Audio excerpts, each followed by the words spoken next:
आज हम BA first semester के paper ancient and early medieval India का यूनिट 4 का पार्ट 2 करने जा रहे हैं। इसके पहले हमने यूनिट 4 का पार्ट 1 पढ़ा था, जिसमें गुप्त साम्राज्य के सभी राजाओं के बारे में और उनकी उपलब्धियों के बारे में पढ़ा था। हमारी पूरी वीडियो एग्जाम ओरिएंटेड है, आपको यहाँ से पढ़ने के बाद कहीं और से पढ़ने की कुछ भी ज़रूरत नहीं पड़ेगी। आज की वीडियो में हम गुप्त साम्राज्य की शासन व्यवस्था, उसका कला एवं साहित्य के बारे में पढ़ने जा रहे हैं। यूनिट 4 के पार्ट 1 पर चंद्रगुप्त द्वितीय का थोड़ा हमारा छूट गया था, उसको मैंने पिन कमेंट पर कर दिया। पार्ट 1 पर जाकर जरूर देख लीजिएगा उसे। तो चलिए आज यूनिट 4 के पार्ट 2 पर शासन व्यवस्था, कला एवं साहित्य के बारे में देखते हैं। और इसी के आधार पर स्वर्ण युग कहा गया है गुप्त काल को, तो ये भी याद रखना। पार्ट 3 पर हम स्वर्ण युग के बारे में पूरी जानकारी देखेंगे और गुप्त साम्राज्य का पतन भी पार्ट 3 पर हम कंप्लीट कर लेंगे। तो देखिए, गुप्त काल की शासन व्यवस्था का स्वरूप देखते हैं। सबसे पहले आपसे पेपर में लॉन्ग क्वेश्चन में पूछा जाता है, गुप्त काल की शासन व्यवस्था का विस्तृत वर्णन कीजिए या गुप्त काल की शासन व्यवस्था की व्याख्या कीजिए कि वहाँ की शासन व्यवस्था कैसी थी। तो गुप्त काल की शासन व्यवस्था मूलतः राजतंत्रात्मक थी, यानी सम्राट सर्वोच्च राजनीतिक, सैन्य और न्यायिक सत्ता का केंद्र था। यहाँ पे राजा ही सबसे बड़ा होता था। राजा को महाराजाधिराज जैसी उपाधियां प्राप्त थी। शुरू के दो शासक श्रीगुप्त और घटोत्कच ने महाराज की उपाधि धारण की थी, लेकिन उसके बाद के शासकों ने महाराजाधिराज की उपाधि धारण की थी। और राजा उच्च अधिकारियों की नियुक्ति करता, सेना का नेतृत्व करता, न्याय, राजस्व, विदेशी नीति तथा राज्य की सुविधा से संबंधित महत्वपूर्ण निर्णय केवल राजा ही लेता था। राजा को धर्म और सामाजिक व्यवस्था का संरक्षक भी माना जाता था, यानी पूरा साम्राज्य किसी एक व्यक्ति पर केंद्रित था। हालांकि गुप्त प्रशासन मौर्य काल की तरह अत्यधिक केंद्रीकृत नहीं था। इसमें यह बताया जा रहा है कि जो गुप्त प्रशासन था केंद्रीकृत तो था, किंतु मौर्य काल के जितना केंद्रीकृत नहीं था। अर्थात इसमें कुछ प्रशासनिक इकाइयां थीं और कुछ अधिकारी भी नियुक्त किए जाते थे। विशाल साम्राज्य को विभिन्न प्रशासनिक इकाइयों में विभाजित किया गया और प्रांत, जिले, नगर तथा ग्राम स्तर पर स्थानीय अधिकारियों और संस्थाओं की महत्वपूर्ण भूमिका रही है। आगे देखिए दिया हुआ है, गुप्त शासन वंशानुगत राजतंत्र पर आधारित था। तो याद रखना, गुप्त शासन में जो शासक बनता था वह वंशानुगत होता था। सम्राट प्रशासन की सर्वोच्च कड़ी होता था। इसके साथ साथ सेना का सर्वोच्च सेनापति सर्वोच्च न्यायिक सत्ता भी था। भूमि और राजस्व पर नियंत्रण उसकी शक्ति का प्रमुख आधार था, यानी जो राजा की शक्ति थी वह भूमि और राजस्व पर नियंत्रण के पर आधारित थी। ब्राह्मणों तथा धार्मिक संस्थाओं को भूमि दान देकर राजा अपने धार्मिक और प्रशासनिक प्रभाव को मजबूत करता था। गुप्त प्रशासन की जानकारी मुख्यतः अभिलेखों तथा दामोदरपुर ताम्र पात्रों से प्राप्त होती है, जो कि हमने पार्ट 1 पर पढ़ा है। इनसे प्रशासनिक इकाइयां, अधिकारियों, भूमिदान और स्थानीय प्रशासन की जानकारी मिलती है अभिलेखों से, और वही जानकारी आज हम आपके साथ शेयर कर रहे हैं और आपको अच्छे से समझा रहे हैं, जो कि आपके पेपर में बार बार पूछी जाती है। अब देखिए, इनका प्रशासन पूरी तरह राजा पर केंद्रित था, लेकिन कुछ शासक के नीचे अधिकारी होते थे जिनको अधिकारी नियुक्त करता था राजा, और ग्राम और इस प्रकार से बटा भी होता था। तो वही वो केंद्रीय एवं प्रांतीय प्रशासन किस प्रकार का था वही देखिए। केंद्रीय प्रशासन का मुख्य केंद्र दरबार, राज दरबार होता था, यानी राजा होता था। राजा के अधीन अनेक अधिकारी प्रशासनिक कार्यों को संचालित करते थे। आधुनिक अर्थों में निश्चय मंत्रालय व्यवस्था नहीं थी, केवल अधिकारी होते थे जिनके कार्यों को संचालित करते थे प्रशासनिक अधिकारी, बल्कि विभिन्न अधिकारी विशेष प्रशासनिक कार्यों के लिए नियुक्त किए जाते थे। यहाँ पे एक कुमार महंत एक उच्च प्रशासनिक पद होता था, जो कि बार बार पूछा गया है। कुमार महंत क्या होता था गुप्त काल में? तो यह एक उच्च प्रशासनिक पद है जो कि केंद्रीय तथा प्रांतीय प्रशासन से संबंधित कार्य करता था। इसी प्रकार संधि विग्राहक का संबंध संधि और युद्ध और विदेश संबंधों से था।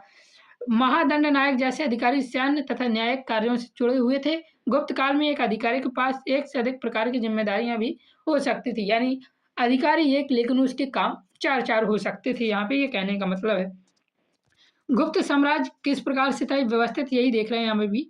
गुप्त साम्राज्य को बड़े प्रशासनिक क्षेत्रों में विभाजित किया गया था, जिन्हें समानता भुक्ति कहा जाता था। तो गुप्त साम्राज्य को प्रशासनिक क्षेत्रों में विभाजित किया और बड़े बड़े प्रशासनिक क्षेत्रों में विभाजित किया।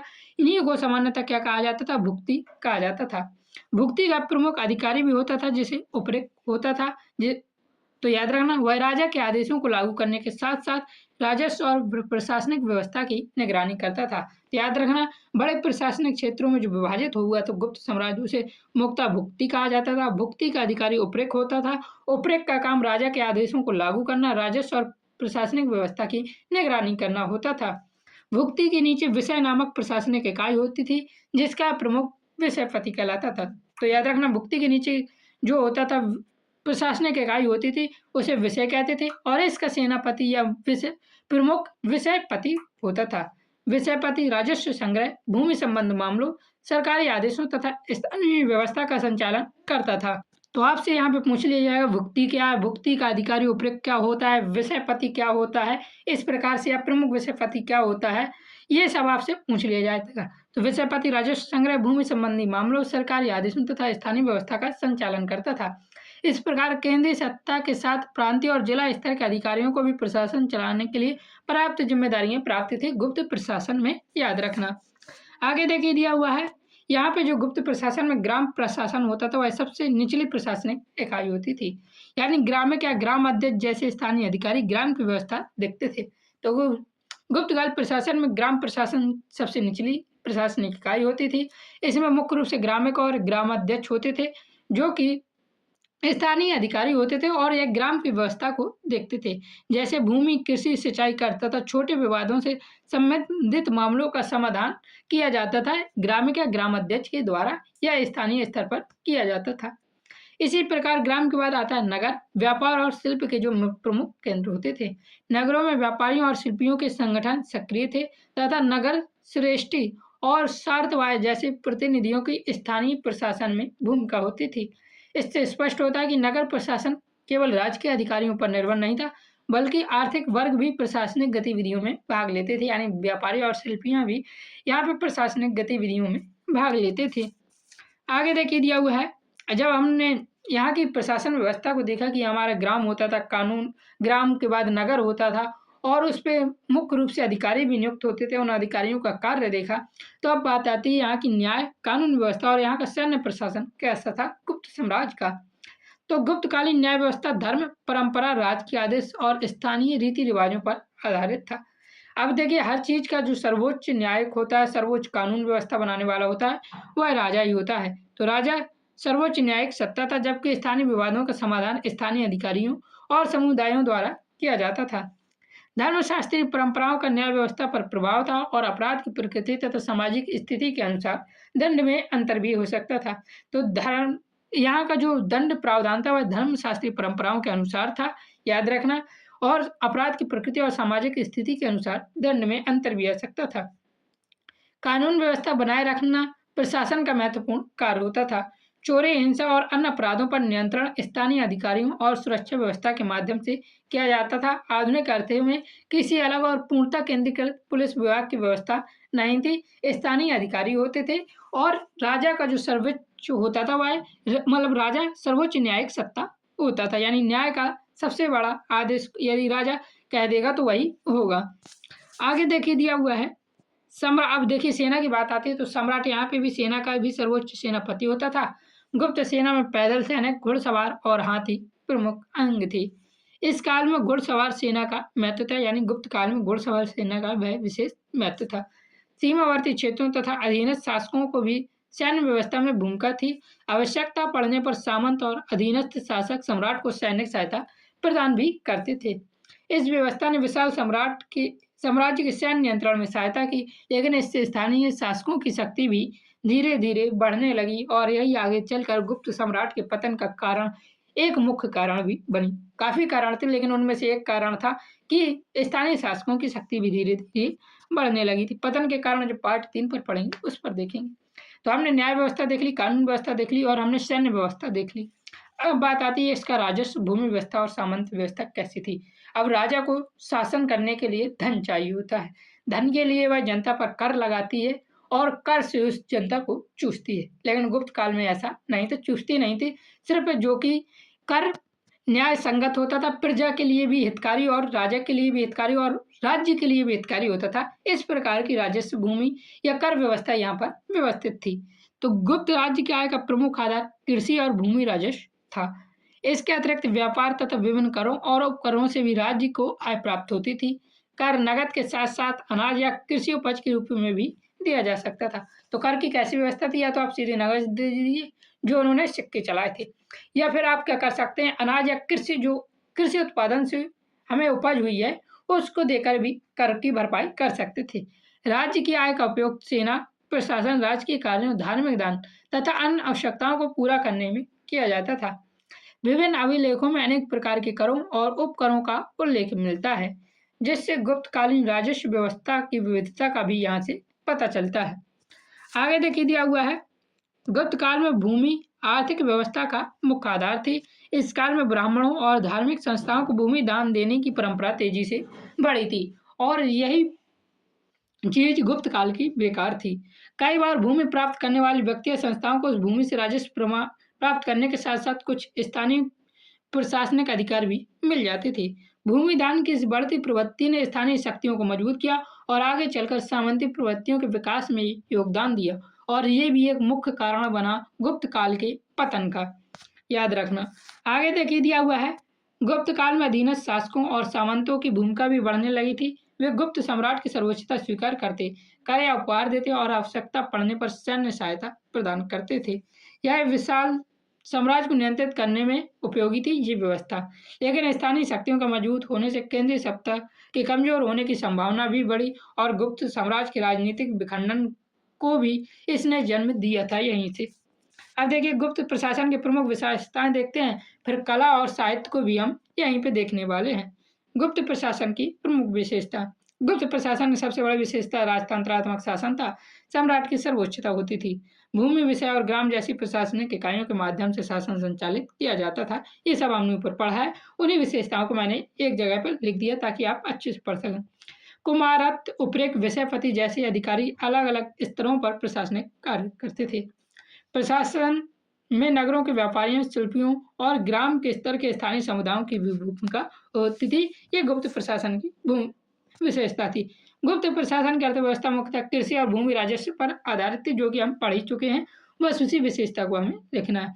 भूमि दान की बढ़ती परंपरा, सामंतों की भूमिका तथा स्थानीय शक्तियों की बढ़ती स्वायत्ता इसकी महत्वपूर्ण विशेषताएं थी। सैन्य व्यवस्था में घुड़सवार सेना का महत्व बढ़ा और अधीनस्थ शासकों से सैनिक सहायता ली जाती थी।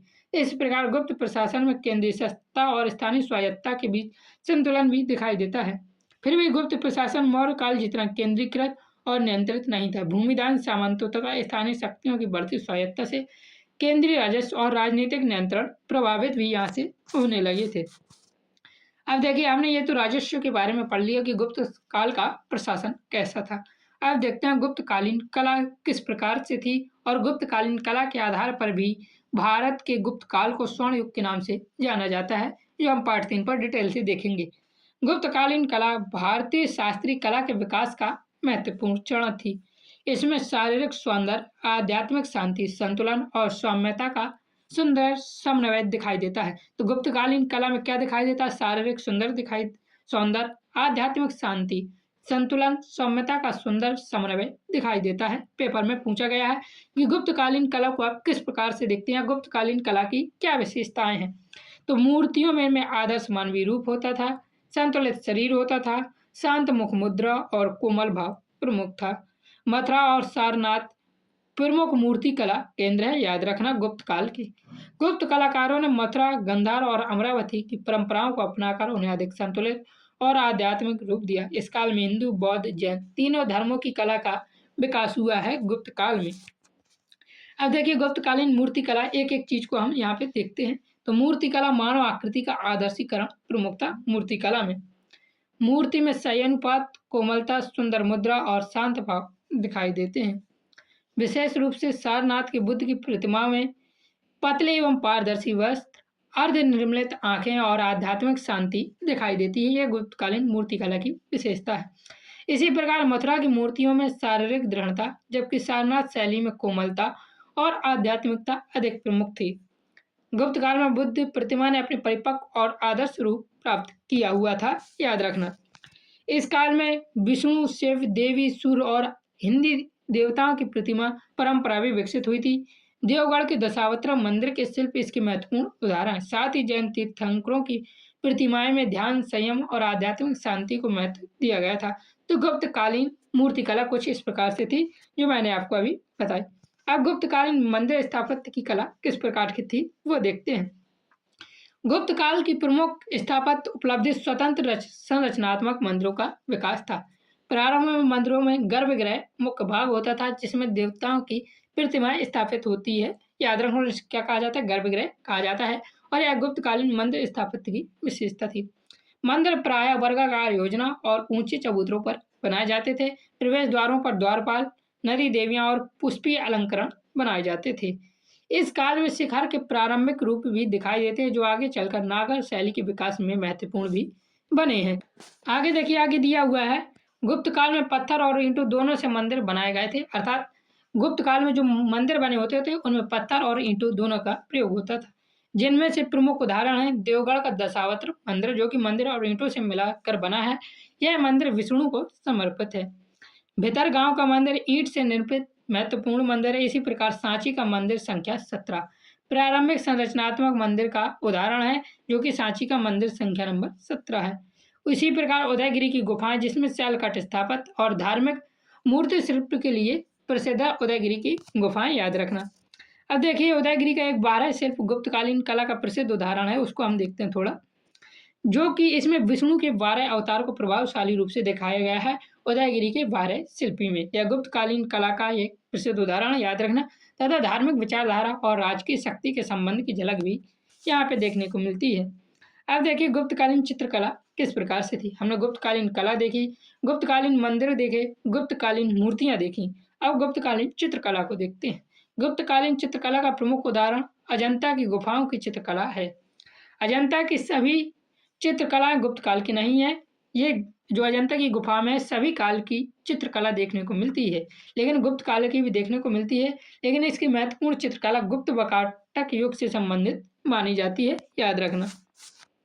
अब देखिए, इन चित्रों में जो वकाटक के मंदिरों में पाई जाती है, वो गुप्तकालीन अजंता की गुफा में इन चित्रों में बौद्ध के जीवन, जातक कथाओं, राज दरबार, दैनिक जीवन के दृश्य, चेहरे के भाव, शरीर की गति, वस्त्र, आभूषण और समूह दृश्यों का सुंदर चित्रण किया गया है।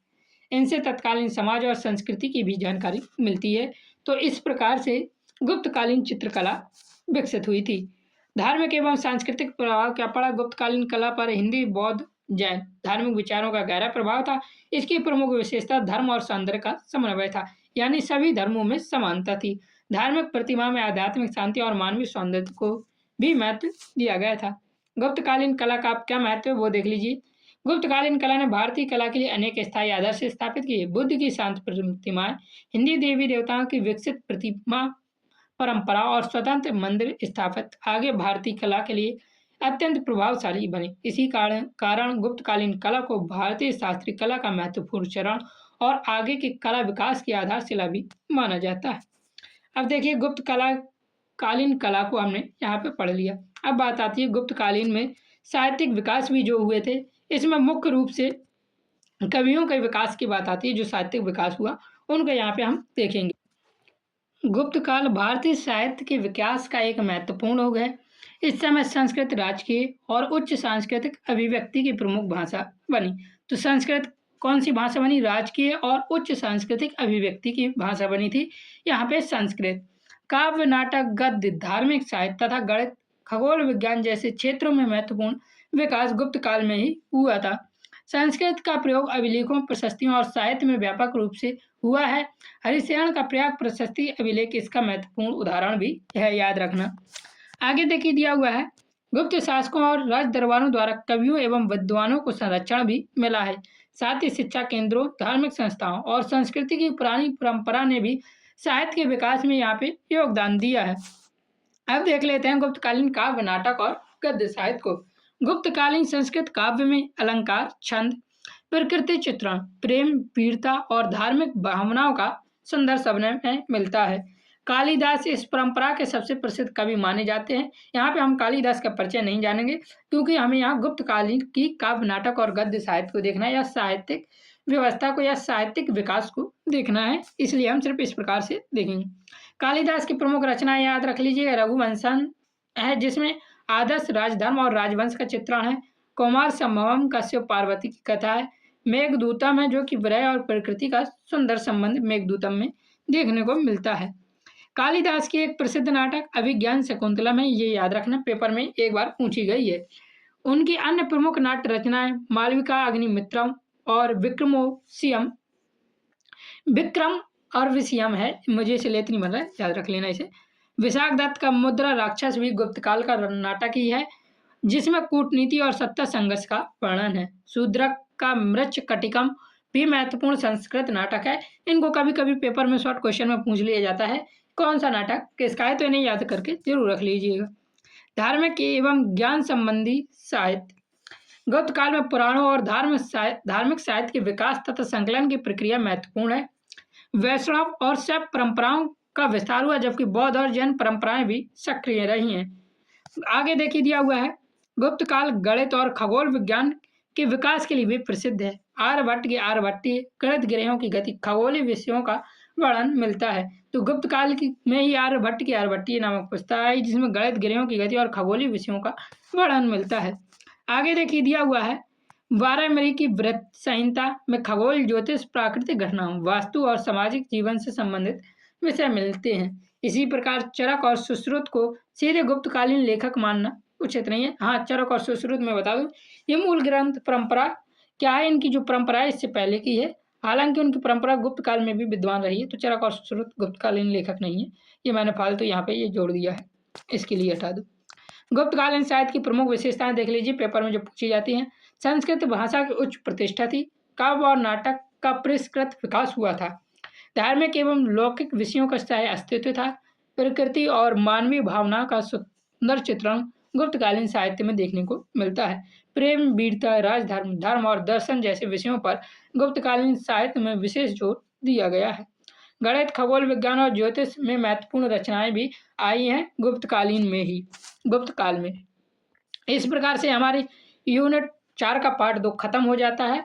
और यहाँ पे आगे दिया हुआ, इस प्रकार गुप्तकालीन साहित्य केवल राज दरबार की उपलब्धि नहीं थी, बल्कि भारतीय समाज में व्यापक सांस्कृतिक बौद्धिक प्रगति का प्रतीक था। इसी कारण गुप्त काल भारतीय साहित्य और संस्कृति के महत्वपूर्ण शास्त्रीय युग में स्थान दिया जाता है। हम बाकी अगले पार्ट में पढ़ेंगे यहाँ से, तो इसको देख लेंगे आप सभी लोग। और चैनल को सब्सक्राइब कर लीजिए। पीडीएफ के लिए आप हमें टेलीग्राम पर मैसेज कर सकते हैं। पीडीएफ पेड है, फ्री में नहीं है, तो याद रखना पीडीएफ के लिए आपको कुछ पैसा पेमेंट करना होगा। कितना करना होगा मैं आपको टेलीग्राम पर बता दूंगा। चैनल पर नया सब्सक्राइब जरूर कर लीजिएगा, ताकि आपके लिए हम और भी सब्जेक्ट की वीडियो लाते रहें। जय हिंद, जय भारत, राधे राधे। जल्दी ही मिलेंगे यूनिट 4 के पार्ट 3 के साथ, जिसमें हम गुप्त साम्राज्य के पतन और उसे स्वर्ण युग क्यों कहा जाता है ये सभी देखेंगे।